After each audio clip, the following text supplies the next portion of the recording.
One of my clients told me a short story about how he met some friends for dinner. These friends are in their 60s and 70s and started talking about retirement and how they're looking forward to it, but they're also planning to be spoon-fed at the age of 80. That's right. When they're going to turn 80, they didn't think they'd have the ability to feed themselves anymore, and they're actively preparing their lives for that. Sadly, this is an outdated mindset that is very prevalent with older generations, and myself as a fitness professional is actively challenging this. I even made a document titled Fitness for Life, and I released it in January 2023 on my website. This document is based on my experience and research on the benefits of exercise, how to start and progress. Fitness for Life is available for free on my website, and most of the content from this video is taken from those guidelines. As we age, we naturally become weaker, more dysfunctional, prone to injury and illness. This is the easy route, the path of least resistance. This is how we naturally age. This path may very well lead to an elderly life inflicted by medical complications and bed rest, a lack of energy to perform one's favorite hobbies, fear of overtaking one's easy practices, forgetfulness, and a few novel experiences, followed by a slowly drawn out end of life. This isn't how it needs to be. At any point in life, this course may be challenged by plotting a new path, a route of resistance. This is an active choice of not going gentle into the night. This is the choice of pursuing a healthier, more functional, and fulfilling life. My oldest client started at 80 years old. He came into the gym because he was falling down while walking on the sidewalk, and he'd catch himself on his hands and knees, scraping up his hands in the process. That client is now 88 years old, almost turning 89. He lives independently and has even walked through the snow to attend sessions. This is the exact opposite mindset as preparing to be spoon-fed at 80. This is the mindset that I want everybody to have.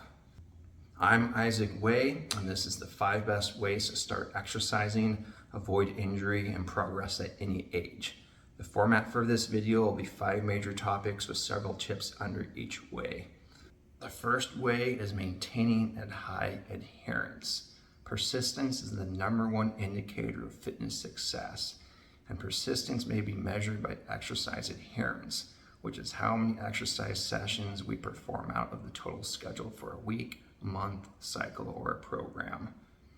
Exercise adherence is necessary to reach our goals and progress. Generally, the people with the most to gain are the least likely to adhere. So what are some ways to help maintain a high adherence? Tip #1 in adherence is education. When people are informed of the health benefits of exercise, they are more likely to associate the exercise with positive results, even when performing an activity they may dislike. Throughout this video, I will be quoting from studies to reinforce the education aspect. Tip 2 is to set short and long-term goals. Goal setting is the greatest factor providing increased exercise adherence. Being able to understand why doing a certain exercise promotes these benefits, and this goal is very beneficial. Short-term goals may be as basic as not missing exercise sessions for the first week and then 1 month. This directly keeps the adherence high. Another short-term goal may be learning new exercises as a form of progression. A long-term goal could be performing a certain exercise like a pull-up or a deadlift, lifting a certain amount of weight, partaking in a race, or adding several pounds of muscle mass. A third tip is movement assessments. A handful of sessions with a personal trainer or similar fitness professional is of great value for goal setting. In order to maintain a high adherence, avoiding injury and progressing are vital. A good movement assessment will look at full body motions and how mobile one's joints are in those motions. Some basic muscular strength assessments are also a good start. Asymmetries in joint movement, for example, one shoulder not moving as well overhead as the other one, and asymmetries in strength, like one hamstring not recruiting as well as the other, increase the likelihood of injury, not just in the gym while training, but also when doing physical activities and sports. A movement assessment is best viewed as a risk assessment or even like an annual checkup with the doctor. You want to make sure everything is moving well. If there are movement patterns to improve, then let's get some exercises to address the concern and decrease the likelihood of an injury. So what are some things that may increase the likelihood of having asymmetries? Well, the first one is previous injury, right? Previous injury in a sport in high school, good likelihood you didn't recover your full range of motion, and a joint or a muscle may be not as strong on one side as the other. Another factor for increased likelihood of asymmetries is living a sedentary lifestyle.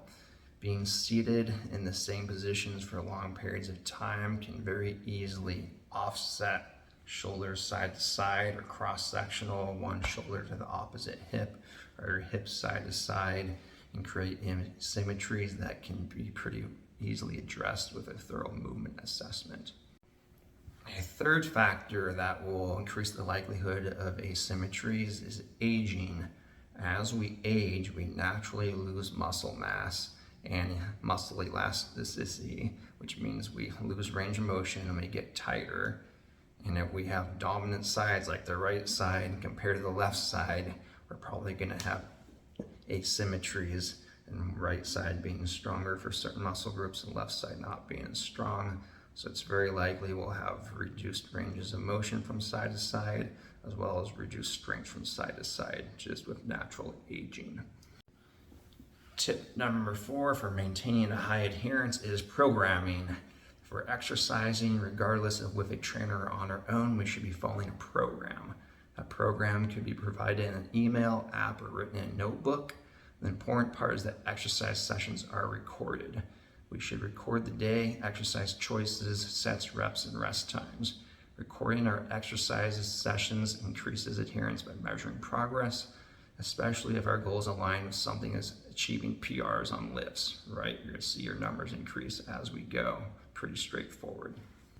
Programming may seem like something that all personal trainers are required to do, but I have known plenty of personal trainers who don't program, or they give all their clients the exact same workout for the day. If your trainer is asking you daily what you want to work on, you're paying for a low quality trainer. Tip number 5, the last tip for maintaining high adherence is to choose your missed sessions wisely. Sleeping in and missing a morning session, having work overtake your sessions and missing a midday session, and being tired after a long work day and missing an evening session are easy excuses to succumb to. If these are used, proper adherence will not be reached. Exercise adherence will be very high if we miss sessions only due to sickness, emergencies, and vacation. But remember, sometimes taking an active week off is a good thing. Way number 2 is what to do in 1 week. We're looking at walking and resistance training. Starting steps are important to get exercise in order. Moving from a sedentary lifestyle, which is much sitting or lying down or like an office job, or sedentary behavior, activities that require very low energy expenditure like watching TV, to a more physical activity daily is the best way to start. Adhering to small progressions is easier than trying to implement multiple exercise types, diet, and lifestyle changes all at once.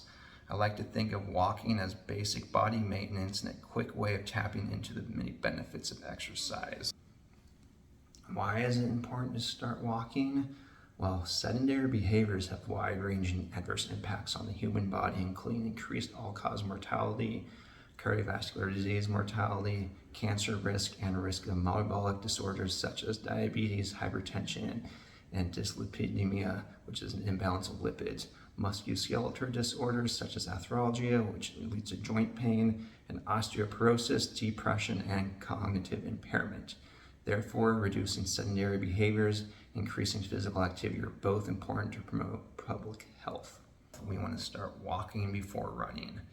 We're looking at to start 30 minutes of ideally non-interrupted walking daily and build it up to 60 minutes when possible daily. These initial steps may more easily be attained by walking short distance locations to one's place of work, the gym, the grocery store, or out to dinner and shopping. In a suburban or rural community, local parks, school fields, and walking trails may be good choices to get your steps in. 10,000 steps for many is not necessarily maybe time consuming, taking an hour and 40 minutes to 2 hours at a non-interrupted, easy to moderate pace. 1 mile is approximately 2,000 steps. 10,000 steps is close to 5 miles, and moderate to easy walking pace per mile is 15 to 22 minutes. I've got a little side note study for dog owners and lovers. One UK study found that if all dog owners, which is estimated to be 20 to 40% of the population, briskly walk their dogs for at least 30 minutes each day, they would easily achieve the recommended level of aerobic physical activity for the week, while also improving the health span and lifespan of their dog. Going from sedentary behavior to high impact aerobic exercise, which is when both our feet are leaving the ground at the same time, will increase difficulty, risk, and severity of injury, reduced adherence to exercise, and may lead to total dropout of exercise. So let's start with walking first. With walking started, let's go ahead and take a look at resistance training, which is crucial in maintaining functional capacity throughout life and health-related quality of life in adults 50 years of age and older. A high level of function is commonly achieved by maintaining bone density and maintaining or increasing muscle mass and strength. Resistance training plays an important role in chronic disease prevention, but over 80% of adults do not report meeting the muscle strengthening exercise guidelines of 2 or more sessions a week. Resistance training is applicable for all physical activity levels after a thorough assessment. So if we're looking to get 2 or more sessions a week, where do we start? Well, let's start with those 2 non-consecutive days of resistance training for 30 to 60 minutes each. The major compound movements to start with resistance training are horizontal pressing and pulling, vertical pressing and pulling, squatting, hip hinging, gait patterns like lunges and carries, and probably some core bracing. A repetition range of 10 to 15 reps of 2 to 3 sets per exercise is ideal to start for most individuals. We can take about a 45 to 60 second break between sets. If we are time restricted, we can even pair 2 exercises targeting different muscle groups back to back, known as a superset. Let's take a 30-second break after completing the second exercises in the pair. If we're time restricted, a shorter resistance training session of 30 to 40 minutes will look like this. For session day 1, we're going to select a horizontal pressing exercise. Let's use push-ups. A horizontal pulling exercise, we're going to use a bodyweight row. We're going to choose squats in the gait pattern. Let's use a back step lunge. We're going to perform all of them on one leg and then the other. And for our core bracing exercise, we're going to use an elbow plank for time. For day 2, we would use the other major exercises. So we have the vertical press, which can be a seated overhead dumbbell press, a vertical pull, which can be a seated lat pull down or assisted pull up. Instead of the squat, we're going to do a hip hinge. So let's go ahead and start with an easy one like a bridge on the ground. And the gait pattern could be something like a timed farmer's carry. And for core bracing, let's do something like an alternating dead bug. If we have more time for a resistance training session, let's say 60 to 70 minutes, we'll choose an exercise from each selection or use the shorter resistance training selection and add some isolation exercises like bicep curls, tricep extensions, hamstring curls, or quad extensions. Way number 3 to start exercising, avoid injury, and progress at any age is prioritizing muscle mass. As we age and don't use our muscles, they atrophy, getting smaller and weaker. This is known as sarcopenia and can begin at around age 35 and by age 40 for most of the population. Many people may not notice a change in weight as the muscle is gradually replaced with fat, naturally becoming more skinny fat. As we lose muscle and that is replaced with fat, sarcopenia results in lower basal metabolic rate, weakness, reduced activity levels, decreased bone density, and lower calorie needs.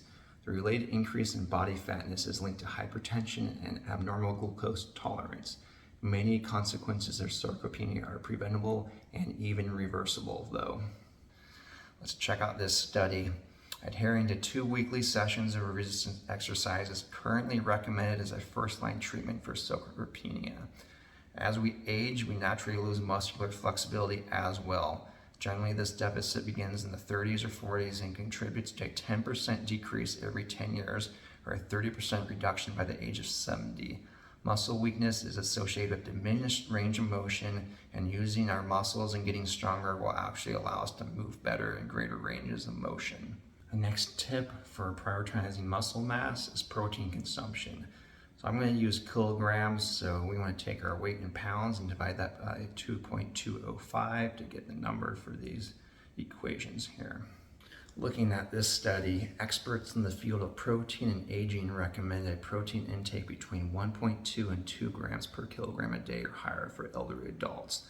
The RDA of 0.89 kilograms per kilogram a day is well below these recommendations and reflects a value at the lowest end. We will not be prioritizing muscle mass with the recommended RDA. For adults, I'm going to provide multiple sources. The first one is Dr. Peter Attia, who's a prominent physician whose practice focuses on the science of longevity, and he recommends 1.6 to 2 grams of protein daily, which is also featured in his book Outlive, highly recommended book. Next is the American College of Sports Medicine, ACSM, and they recommend 1.2 to 1.7 grams of kilograms a day. And then I've got the National Strength and Conditioning Association, which I am part of, up next, and they recommend 1.4 to 1.7 grams for strength athletes and 1.8 to 2.7 grams of kilograms a day for reduced calorie athletes looking to maintain their lean muscle mass and muscle thickness while possibly losing some fat mass. I have one more, and it's the Collegiate and Professional Sports Dietitians Association, and they recommend 1.2 to 2 grams per kilogram a day. So if we look at all these across the board, we can sort of average it out to like a low end of 1.6 and a higher end of 2.0 for each day.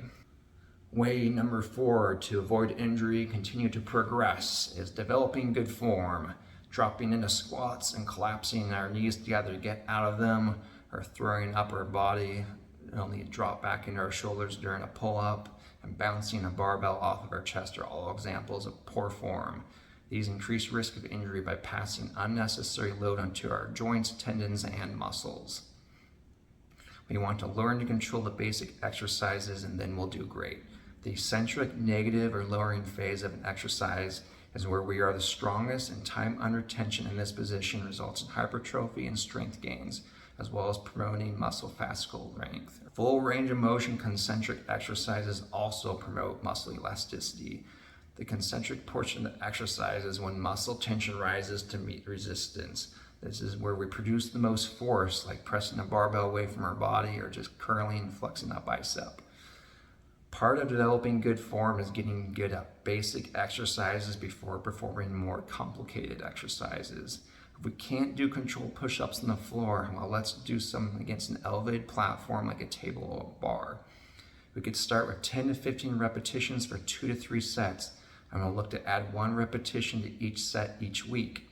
If we're only doing 2 sets, let's build those up to 20 plus reps, and then we can add a 3rd set and try performing 12 to 15 each set, which equals similar total volume, and then we can bump those up each week as well. When we can do 15 to 20 plus push-ups for multiple sets, we should progress to use incline dumbbells and train that, and then train flat dumbbells, and then we can progress to incline barbells, and lastly, the flat barbell is ideal. Similarly, let's look at something like the squat pattern, where we could start with assisted squats, where we could even hold onto a chair or a pole and lower ourselves down and then press back up. And then we can move to a body weight squat, where you just put your hands out in front of you and squat down, pull your arms down and stand up. And then we can move to a goblet squat, where I'll hold that sucker right here up off the body. Before I progress clients that have goblet squats, I'd like them to be able to hit 15 reps at 50% of their body weight. If they can do that, we can move into front barbell squatting, and then eventually move into barbell back squatting. Looking at these pressing and squatting progressions, the time it takes for each of us will vary, but generally after 1 to 2 months of an exercise, we'll progress a decent amount in choosing different exercises as ideal for new stimulus. Let's use the push-up example from before. If we start with elevated push-ups and progress through those from 1 month down to floor push-ups, and then we build up our floor push-ups across 1 month, we may start performing incline dumbbell bench press 1 time a week for another day of push-ups, or even hitting the incline dumbbells 2 times a week. When we introduce new exercises like an incline dumbbell bench, we want to use good form and good time under tension, right? And we're going to use that across the board for all of our progressions, and that is how we develop good form for all exercises for life, or avoid injury and progress a hell of a lot faster than people tweaking things out. The last major way to start exercise, avoid injury, and progress at any age is develop the habit before specializing. Number 5. Once we have developed the consistency across the first 2 to 3 months, congratulations, we are no longer in the noob stage. We should be able to add a third resistance training session of the week if we didn't start with 3 times a week or hadn't already added in yet. The next stage may be considered the novice stage, which is about the first consistent year of exercise. This applies to exercise selection as well. Plenty of folks may not do leg day, so someone who has been lifting upper body for years may very well be an absolute noob at squatting, hip hinging, and lunging, the major leg movements.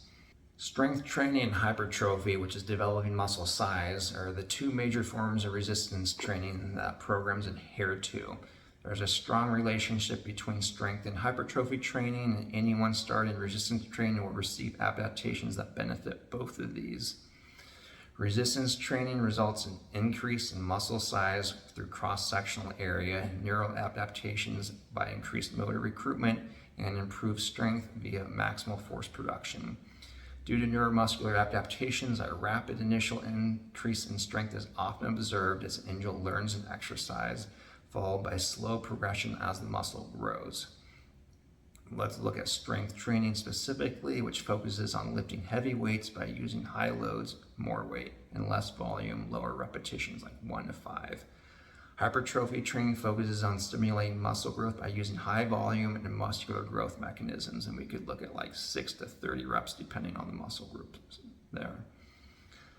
Likewise, we may want to get better at cardiovascular focused exercises like running, cycling, rowing, and swimming for the numerous health benefits they offer.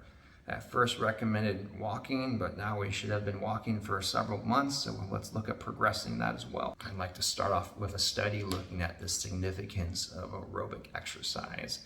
For those who meet weekly aerobic activity, the risk for total infectious disease mortality was found to be 36 to 40% lower in adults compared to those who were physically inactive. Extremely high aerobic fitness was associated with the greatest survival and was associated with benefits in older patients and those with hypertension. Cardiorespiratory fitness is a modifiable indicator of long-term mortality. On the other hand, low levels of cardiorespiratory fitness are associated with the highest risk of long-term mortality. The risk of low cardiovascular fitness exceeded the mortality risk of smoking, diabetes, and hypertension. So a high level of cardiorespiratory fitness plays a significant role in promoting a long lifespan as well as a health span, which is the quality of that life, right? In order to receive some of these benefits of a higher level of cardiorespiratory fitness, we can look at performing zone 2 training, which is exercise performed at 60 to 70% of our maximum heart rate. This zone increases cardiovascular endurance, VO2 max, mitochondrial health, metabolism, and fat oxidation, plus even more things. VO2 max is the amount of oxygen our body can use during exercise and is the strongest predictor of cardiovascular and all-cause mortality. Similar to walking, deconditioned individuals can start building up to 30-minute sessions 3 times a week. Longer intervals of zone 2, looking at 45 minutes plus, produce the greatest effects. Achieving 180 minutes or 3 hours of zone 2 exercise weekly provides even greater health benefits. Optimal zone 2 training across 45-minute sessions would be 4 sessions a week or 3 sessions at 60 minutes each, but we can build up to these across weeks and months. And that is the last way to start exercise, avoid injury, and continue to progress. At this point, we'd be looking at 2 to 3 months of resistance training and walking, which can move into going for a jog, cycling, going for a swim for 30 to 45 minutes a couple times a week. Looking at a summary of the 5 major ways to start exercising, avoid injury, and progress at any age, we're going to go back to adherence, which is the #1 indicator of exercise success. The best thing we can do for a tip underneath that is educate and set goals and then set up some programming to achieve those goals. I went over what we can do in 1 week, so we're looking at 2 to 3 days of resistance training, and we're trying to get 30 minutes to 60 minutes of walking in daily. The next way, #3, was prioritizing muscle mass via protein intake, right? And then we went to developing good form, so we don't want to move spastically, right? We want to do controlled eccentrics, good movement patterns. And then we definitely want to develop the habit, which can take that first 2 to 3 months to really get used to going to the gym, and you're just laying your foundation. And then the next year, once we start progressing, we can choose new exercises. We can look at focusing on hypertrophy training or moving into strength training or all sorts of other types of resistance training that are available. If you like the content in this video and you're still here, thank you very much for watching. Please check out my Fitness for Life guidelines on my website, available for free. Most of this video is pulled from that document. And if you haven't already, please subscribe, like, and the best thing you could do is actually share this video with someone that hasn't started exercising, or maybe they used to exercise but they stopped due to a minor injury or something, and see if we can get them back to exercising, which is the single most important thing we can do to improve our health span and our lifespan for the rest of our life. Thank you for watching. Bye.